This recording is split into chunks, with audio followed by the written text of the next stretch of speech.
नमस्कार विद्यार्थियों, मैं ममता बेन जुड़िया आज आपको कक्षा 12 में विषय हिंदी में हमारा 13वां काव्य जो महाप्रस्थान वही हम पढ़ने जाने वाले हैं। यह जो काव्य है महाप्रस्थान वह महाभारत से लिया गया है, जिसके कवि है नरेश मेहता। कि नरेश मेहता के जो भी काव्य है वो तो लगभग पौराणिक कथाओं से ली गई, जैसे कि महाभारत और रामायण। यहाँ पर उसका जो महाप्रस्थान काव्य है वह महाभारत से लिया गया काव्य है। जो उसका अंतिम सर्ग है महाप्रस्थान, उसी पर यह खंड काव्य है वह उन्होंने बनाया है। यह एक खंड काव्य है कि नरेश मेहता ने इसमें महाभारत में जो अंतिम सर्ग है उस वर्ग में कि जब पांडवों है वह युद्ध के बाद जब वह स्वर्गारोहण करते हैं, मतलब कि स्वर्ग की ओर प्रस्थान करते हैं, उसी का वर्णन इस कविता में उन्होंने इस काव्य में किया, इस खंड काव्य में उन्होंने किया है। कि उन्होंने जब पूरा महाभारत का युद्ध है वह समाप्त हो जाता है, तब कि उन्होंने यह बताया कि जो पांडव थे उस पांडव राज त्याग करके वह स्वर्ग की ओर प्रस्थान करते हैं, तो तभी उन पांडवों के मन में कौन सा भाव है वह इस काव्य में उन्होंने बताया। कि युधिष्ठिर है वह हमारे आज के समाज में जो भी समस्या है उन समस्याओं से वह कैसे उनको समझाता है कि जब अब आने वाला जो समय है वह समय कैसे आएगा, वह इस काव्य के द्वारा कवि है वह हमें समझाना चाहते हैं। श्री नरेश मेहता का हम पहले परिचय देख लेते हैं। तो उसका जन्म 1922 ईस्वी सन में हुआ था और उसकी मृत्यु 2000 में हुई। उसका नाम नरेश मेहता था, पर उसका मूल नाम पूर्णशंकर था। तो हम उसका पहले कवि परिचय देख लेते हैं कि आधुनिक हिंदी कवि नरेश मेहता का जन्म मध्य प्रदेश के शाहजहाँपुर में हुआ था। उनकी माता का नाम सुंदरबाई था, उसके पिता का नाम बिहारी लाल था, उनका मूल नाम पूर्णशंकर था। नरसिंहगढ़ में वे सन 1940 में 7वीं कक्षा की पढ़ाई के समय वहाँ की राजमाता ने सुंदर काव्य पढ़ने पर पूर्णशंकर को नरेश उपनाम दिया। उन्होंने काशी हिंदू विश्वविद्यालय वाराणसी से हिंदी में एमए की उपाधि प्राप्त की। उन्होंने कुछ वर्षों तक ऑल इंडिया रेडियो में सेवाएं दी। नरेश मेहता के कविता संग्रहों में बन पाखी सुनो, बोलने दो चीड़ को, मेरा समर्पित एकांत, उत्सवा, तुम मेरा मौन हो, अरण्या, आखे समुद्र से तात्पर्य, पिछले दिनों नंगे पैरों, देखना एक दिन, चैत्या आदि है। खंड काव्य संशय की एक रात, महाप्रस्थान, प्रवाद पर्व, शबरी और प्रार्थना पुरुष प्रमुख है। उपन्यास, निबंध, कहानी, नाटक, एकांकी, यात्रा वृत्तांत और अनुवाद जैसे गद्य विधाओं पर भी कवि ने कलम चलाई है। कवि को भारतीय ज्ञानपीठ पुरस्कार 1992 में, साहित्य अकादमी पुरस्कार, मंगला प्रसाद पारितोषक, भारत भारती सम्मान से सम्मानित किया गया है। महाप्रस्थान खंड काव्य का विषय पांडवों को स्वर्गारोहण है, जिसमें युधिष्ठिर के माध्यम से कवि ने राज्य व्यवस्था की अकूट शक्ति से उत्पन्न संकट और उसके व्यक्तित्व की रक्षा जैसे प्रश्न उठाए हैं, जो चिरंतन प्रश्न है। कि यहाँ पर इस काव्य के द्वारा कवि है वह कहना चाहते हैं कि हमारे जो आधुनिक जीवन में भी वहाँ का उस समय का चित्र है वह देखने को मिलता है कि युद्ध के बाद सब समस्या हल नहीं हो जाती, सब प्रश्न हल नहीं हो जाती, परंतु युद्ध के बाद भी ऐसे प्रश्न, कई प्रश्न उपस्थित होते हैं कि जिससे राज्य व्यवस्था संभालना खूब असह्य हो जाता है। तो इसी का वर्णन है इस काव्य में कवि ने किया है। कि इसमें कवि ने बताया है, इस खंड काव्य के द्वारा कवि कहना चाहते हैं कि सब कुछ सुख ही भोगना सब कुछ नहीं है, कि हमारे मन में जो प्रश्न है उसी प्रश्न को हमें खोजना चाहिए, उसी में ही हमें जिज्ञासा रखनी चाहिए।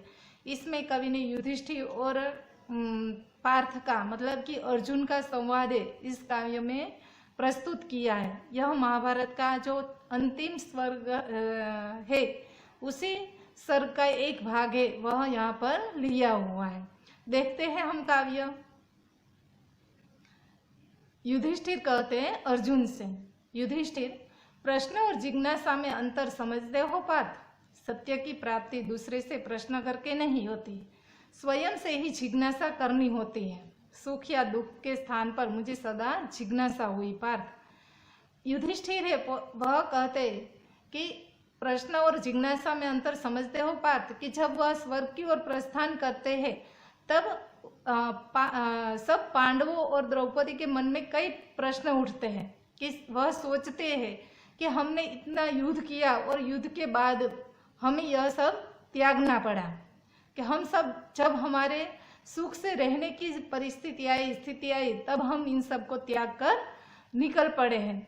तो इन सब की जिज्ञासा को, मतलब कि इन सब के विचार को युधिष्ठिर है उन सबको समझाते हुए कहते हैं कि हाँ, युधिष्ठिर अर्जुन से कहते हैं कि प्रश्न और जिज्ञासा में अंतर समझते हो पार्थ, कि तुम्हारे मन में जो प्रश्न है वह प्रश्न और जिज्ञासा, जिज्ञासा मतलब कि जानने की इच्छा, पार्थ यानी कि अर्जुन, अर्जुन का एक और नाम पार्थ भी है, तो कि तुम इन जिज्ञासा और प्रश्न में अंतर समझते हो कि सत्य की प्राप्ति दूसरे से प्रश्न करके नहीं होती, स्वयं से ही जिज्ञासा करनी होती है, कि हमारे जो सत्य है वह सत्य की प्राप्ति हमें जिज्ञासा, जिज्ञासा मतलब कि जानने की इच्छा, कि जिज्ञासा से, प्रश्न से नहीं होती। सत्य की प्राप्ति है वह हम जब दूसरों से प्रश्न करते हैं तो उन प्रश्न से नहीं होती, परंतु वही प्रश्न हम स्वयं से करेंगे, कि हम स्वयं से जानने की इच्छा रखेंगे तो ही उन प्रश्नों का जवाब है वह हमें मिल जाएगा। सुख या दुख के स्थान पर मुझे सदा जिज्ञासा हुई पार्थ, कि युधिष्ठिर कहते हैं कि जब भी मेरे जीवन में सुख आया फिर दुख आया, सुख या दुख दोनों स्थान पर मुझे हमेशा सदा के लिए मेरे अंदर ही वह जिज्ञासा हुई थी।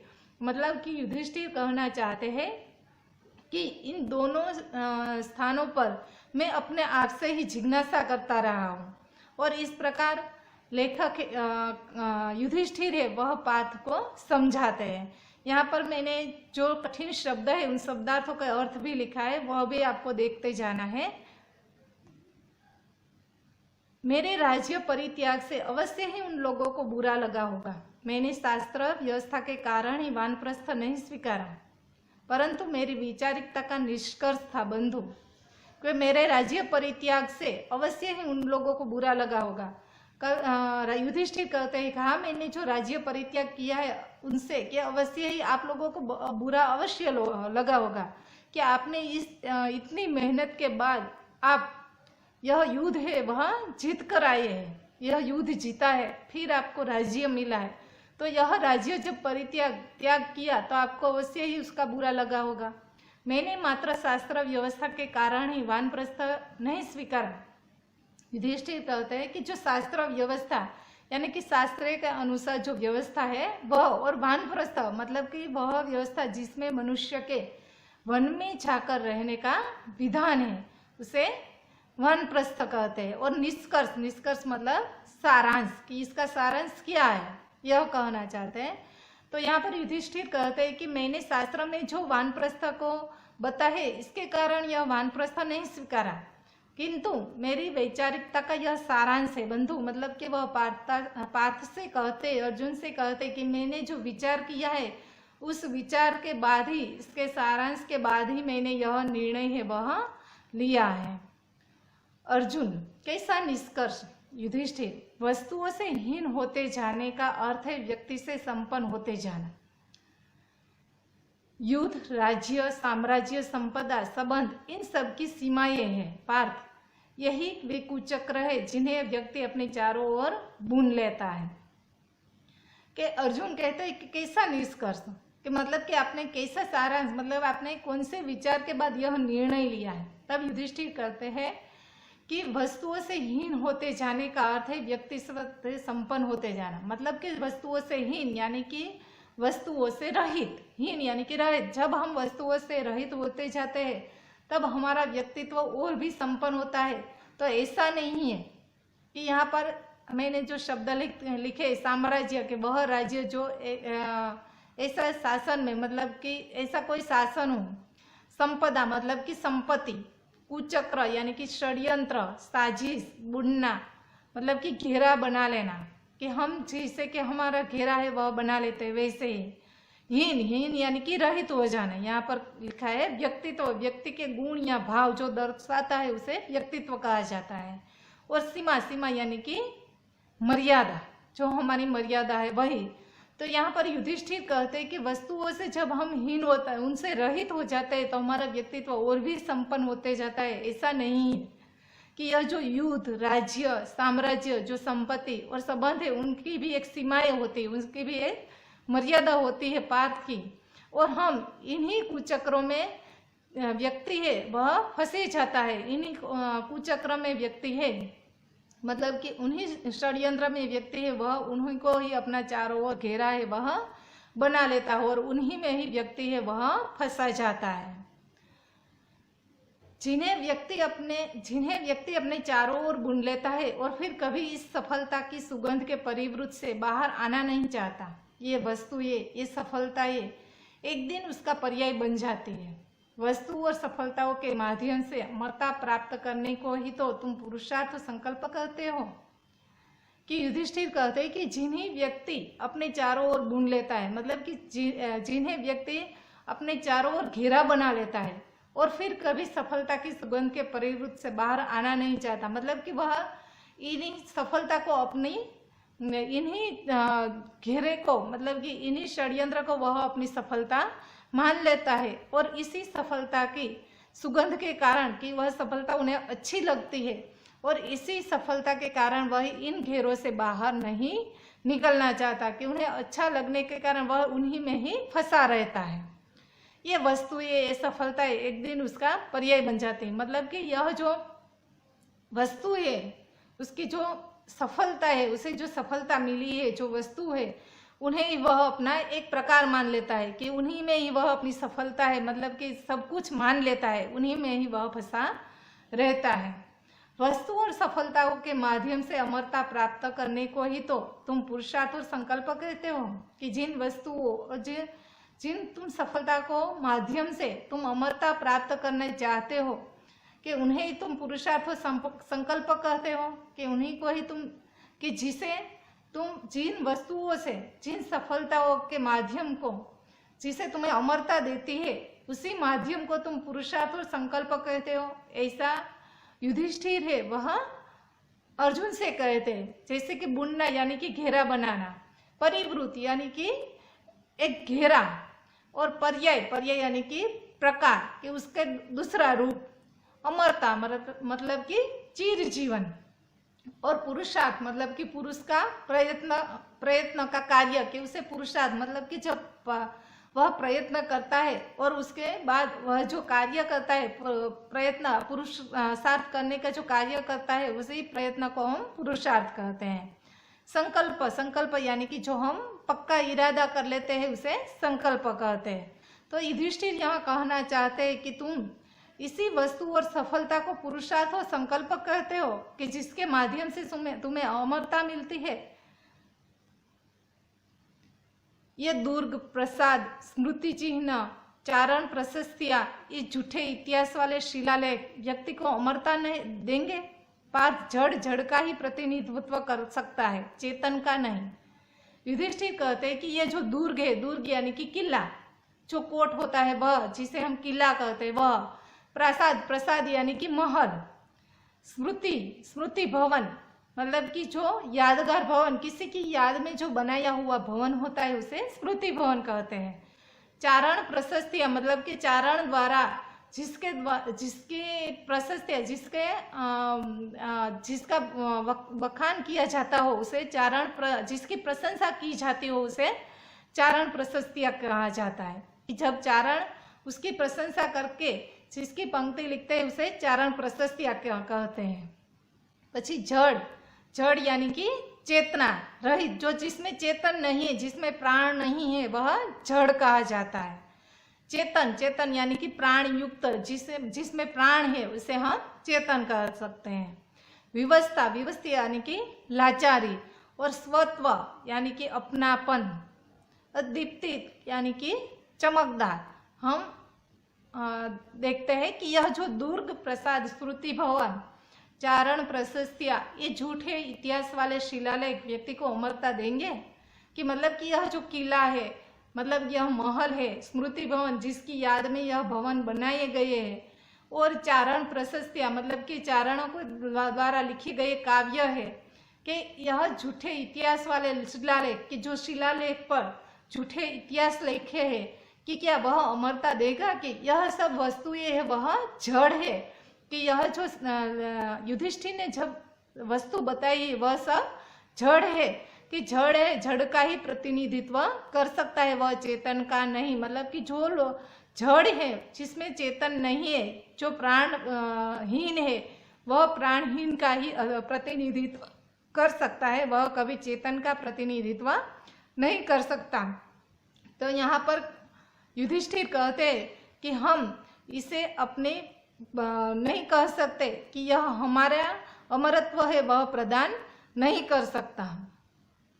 तुम्हें बारंबार कचोटती है अपनी विवस्था की, तुम अपमानित किए गए, तुम्हारे स्वत्व का हनन किया गया, न्याय प्राप्ति के लिए तुम्हें संघर्ष करना पड़ा। पर पार्थ कि कवि कहते हैं कि तुम्हें बारंबार कचोटती है अपनी विवस्था, विवस्था यानी कि लाचारी, कि तुम्हें लगता है कि तुमने जो विवस्था बारंबार तुमने जो अपमान सहन किया है, तुमने जो बारंबार जो लाचारी भोगी है, कि उसके तुम्हारा जो स्वत्व का हनन हुआ है, कि तुमने न्याय प्राप्ति के लिए जो संघर्ष करना पड़ा है। पर पार्थ क्या तुम इन सब से के आगे जानते हो कि कभी उन विचारहारा साधारण जनों के बारे में सोचो जो सदा अपमानित होते रहे हैं, जिनके स्वत्व का अपहरण ही हमारे दीप्तिता का साम्राज्य है। अन्याय के अभ्यस्त वे नहीं जानते कि न्याय भी कुछ होता है। प्रत्येक युद्ध जिसमें से एक राज्य जन्म लेता है, कितनी स्त्रियों को विधवा और बच्चों को अनाथ कर जाता है, और वे जीवन संघर्ष में दिशाहीन खो जाने के लिए बाध्य हो जाते हैं। सव्यसाची कि कभी उन विचारहारा साधारण जनों के तुम्हें के लगता है कि तुम सदा अपमानित होते रहे हो, सदा तुम्हारा स्वत्व का हनन हुआ है, सदा हमेशा तुम्हें लाचारी भोगनी पड़ी है। तो क्या कभी तुमने उन विचारहारा साधारण जनों के बारे में सोचा है? विचारहारा मतलब कि जिनके भावनाओं को कभी महत्व दिया ही नहीं गया, जिसे कभी महत्व दिया ही, जिनकी भावनाओं को कभी प्रस्तुत किया ही नहीं गया।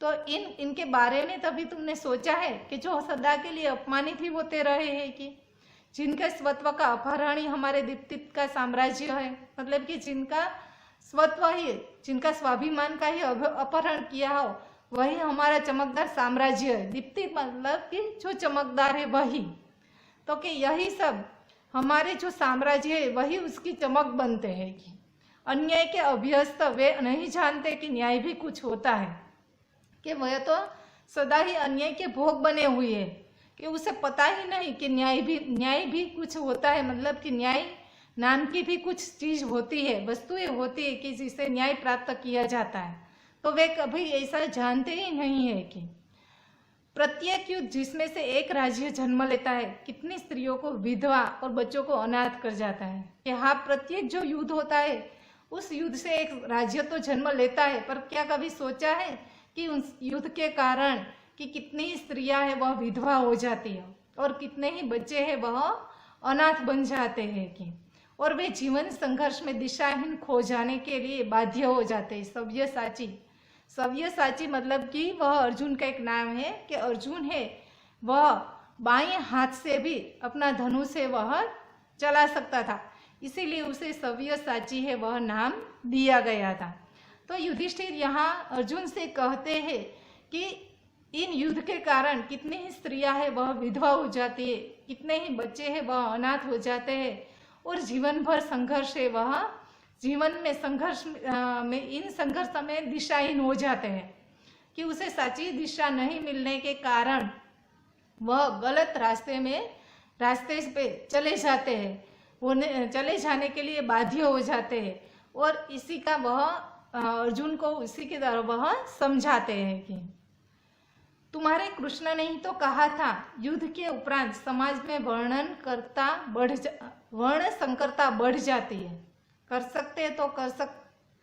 कर सकते हो तो उस दिन की कल्पना जब उस पृथ्वी पर कुल गोत्रहीन वर्ण संकरता ही विचरण करेगी। उस दिन इस ऐतिहासिक कुष्ठता का कौन उत्तरदायी होगा?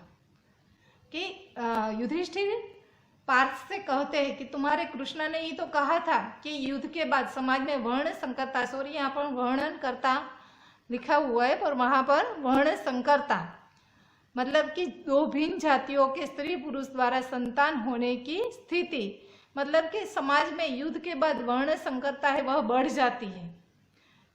कर सकते हो तो उस दिन की कल्पना करो कि जब इस पृथ्वी पर कुल गोत्रहीन वर्ण संकरता ही विचरण करेगी। कि क्या तुम ऐसी कल्पना कर सकते हो कि युद्ध के बाद कैसी परिस्थिति आती है? तो यहाँ पर युधिष्ठिर कहते हैं कि युद्ध के बाद एक तो वर्ण संकरता है वह बढ़ जाती है और दूसरा कि समाज है वह कुल गोत्रहीन हो जाता है, कि उसमें कोई वर्ण संकरता नहीं रहती, उसमें को जो व्यक्ति होते हैं उसका कोई कुल और गोत्र नहीं रहता। उस दिन इस ऐतिहासिक कुष्ठता का कौन उत्तरदायी होगा? कि उस समय जो यह परिस्थिति सामने आई है वह परिस्थिति के लिए उत्तरदायी कौन होगा? ऐसा युधिष्ठिर है वह समझाते हैं, पार्थ से कहते हैं सव्यसाची यानी कि जो बाएं हाथ से भी बाण चलाने में समर्थ हो, मतलब कि अर्जुन का एक नाम है सव्यसाची। उपरांत यानी कि पश्चात कुल गोत्रहीन कि जिसका कुल और गोत्र न हो उसे हम कुल गोत्रहीन कर सकते हैं। वर्ण संकरता यानी कि दो भिन्न जातियों के स्त्री पुरुष द्वारा संतान होने की स्थिति। विचरण यानी कि घूमना फिरना। कुष्ठता यानी कि कोढ़ की स्थिति, मतलब कि ऐसी परिस्थिति आती है। और उत्तरदायी मतलब कि उसके जिम्मेदार कौन होगा? जब ऐसी परिस्थिति आएगी कि समाज है वह कुल गोत्रहीन हो जाएगा, उसमें वर्ण संकरता प्रवेश करेगी, तो ऐसी परिस्थिति के लिए उसका उत्तरदायी मतलब कि उसका जिम्मेदार है वह कौन होगा? भी आज नहीं तो कल राजा से अधिक कठोर हो जाएंगे राज्य, और सुदूर भविष्य में राज्य से भी अधिक अमानवीय हो जाएगी ये राज्य व्यवस्था है। कि आज नहीं तो कल राजा से भी अधिक कठोर हो जाएंगे राज्य के राज्य है वह राजा से भी अधिक कठोर हो गए। और सुदूर मतलब कि दूर के भविष्य में राज्य से भी अधिक अमानवीय मतलब कि जो मानव के लिए खतरा रूप हो उसे अमानवीय कह सकते हैं। तो कि दूर के भविष्य में मानवीय के लिए बहुत कठिन हो ऐसा परिस्थिति, ऐसी परिस्थिति हमारे समाज में आएगी तो कि राज्य से भी अधिक अमानवीय हो जाएगी ये राज्य व्यवस्था। ये राज्य व्यवस्था है वह अधिक से अधिक कठोर है वह हो जाएगी। इनके दो आधार स्तंभों युद्ध और आतंक जिनका शिलान्यास मनुष्य के आदिम प्रवृत्तियां बारंबार करती आई है। कि युद्ध के दो आधार स्तंभ है, एक है युद्ध और दूसरा है आतंक, कि जिनका शिलान्यास मतलब कि भवन बनाने की जो नींव है, जो पहली नींव का पत्थर रखने की क्रिया होती है उसे शिलान्यास कहा जाता है। कि जब हम कोई भवन बनाते हैं तो उसमें नींव के पत्थर रखते हैं, तो उस नींव के पत्थर रखने की जो क्रिया होती है उसे हम शिलान्यास कहते हैं। तो यहाँ पर युधिष्ठिर कहते हैं कि इन दोनों आधार स्तंभ यानी कि युद्ध और आतंक कि यह जो हम खड़े करते हैं तो उसका शिलान्यास है, उसका नींव है वह मनुष्य के आदिम प्रवृत्तियां है वह बार बार वह करती आई है। कि मनुष्य है वह प्रवृत्तियां बार बार जो करता आया है। एक दिन युद्ध और आतंक सामाजिकता के पर्याय बन जाएंगे। युद्ध में हमने कौरवों को हराया और आतंक के बल पर तुमने पांडव साम्राज्य का राजकोष बढ़ाया। पार्थ, हमारे इन अमानवीय कृत्यों के यही तो ऐतिहासिक निष्कर्ष निकाला कि एक दिन युद्ध और आतंक ही सामाजिक के पर्याय बन जाएंगे। कि युद्ध और आतंक के द्वारा ही कोई भी साम्राज्य है वह हम सामाजिकता है वह हम स्थिर कर सकते हैं, कि यही उनके पर्याय है वह बन जाएगी। कि हम जानते कि युद्ध में हमने कौरवों को हराया और आतंक के बल पर, कि तुमने जब युद्ध किया तो युद्ध के द्वारा ही तुमने कौरवों को हराया था, कि और आतंक के बल पर तुम पांडव साम्राज्य को राजकोष बढ़ाया, मतलब कि पांडव का जो राजकोष था उसके राजकोष को तुमने आतंक के बल पर ही उसे बढ़ाया है। कि हमारे जो अमानवीय कृत्य है उसका यही निष्कर्ष निकाला जाता है कि हमारे यही तो है इस ऐतिहासिक निष्कर्ष निकाला कि अर्जुन से श्रेष्ठ कोई योद्धा नहीं और युधिष्ठिर ही एकमात्र चक्रवर्ती सम्राट है। कि हमारा जो इन अमानवीय कृत्य है उन कृत्यों को इतिहास से वह ऐसा ही निष्कर्ष निकालेगा कि अर्जुन से श्रेष्ठ कोई योद्धा नहीं है और युधिष्ठिर ही एकमात्र चक्रवर्ती सम्राट है। कि हमने जो अमानवीय कृत्य किए उन अमानवीय कृत्यों से हम ऐसा ही सारांश निकाला जाएगा कि जो अर्जुन था उस अर्जुन से कोई श्रेष्ठ योद्धा नहीं है और युधिष्ठिर है वही युधिष्ठिर एकमात्र चक्रवर्ती सम्राट है।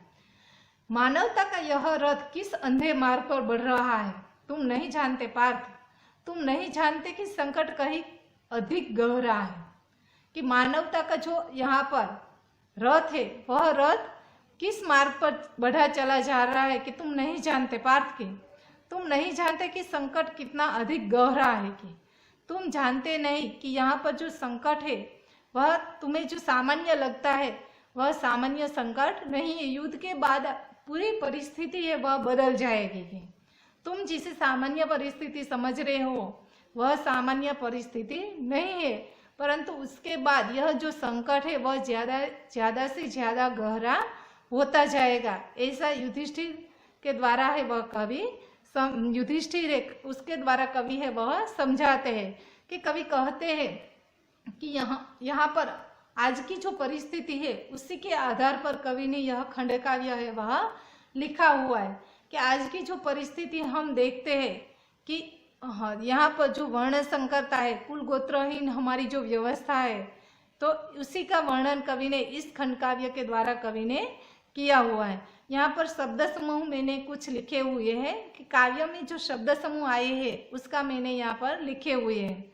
जानने की इच्छा यानी कि जिज्ञासा, संपूर्ण त्याग यानी कि परित्याग, वह व्यवस्था जिसमें मनुष्य के वन में जाकर रहने का विधान है उसे वानप्रस्थ कहते हैं। पत्थर पर खुदा हुआ प्राचीन लेख यानी कि शिलालेख, जिसका अपमान किया गया हो उसे अपमानित कहते हैं। जिनकी भावनाओं का कोई महत्व न हो उसे विचारहारा। बलपूर्वक हरण करने या ले जाना मतलब कि अपहरण करना। कि इस प्रकार इस खंड काव्य के द्वारा कवि नरेश मेहता है वह हमें समझाना चाहते हैं कि युधिष्ठिर और अर्जुन के संवाद के द्वारा वह कहना चाहते हैं कि यह जो वस्तु ये है जो हमारी सुख सगवड़ है वह सब कुछ नहीं होता। कि हम जब एक युद्ध होता है तो युद्ध के बाद कैसी परिस्थिति आती है उसी का वर्णन यहाँ पर कवि है उन्होंने किया हुआ है। कि यहाँ पर सभी पात्र है वह प्रतिनिधित्व करता है, मतलब कि अर्जुन है वह अर्जुन अपनी जगह पर सही है, युधिष्ठिर है वह शांति का प्रतीक है। तो इस कविता में कवि ने जो दो पात्र दिए वह दोनों पात्र अपने का प्रतिनिधित्व करते हैं। और इस खंड काव्य में कवि की जो भाषा शैली है वह एकदम सरल और प्रवाहित है। यह संस्कृत से लिया गया है, महाभारत से लिया गया है, किंतु उसके कई शब्द है वह संस्कृत है, बाकी के जो काव्य है वह पूरा हिंदी और सरल भाषा में लिखे हुए हैं। तो इस खंड काव्य है महाभारत की जो नरेश मेहता की जो रचना है वह बिल्कुल सरल भाषा में प्रवाहित स्वर में दी गई एक सुंदर और सफल खंड काव्य है वह माना जाता है।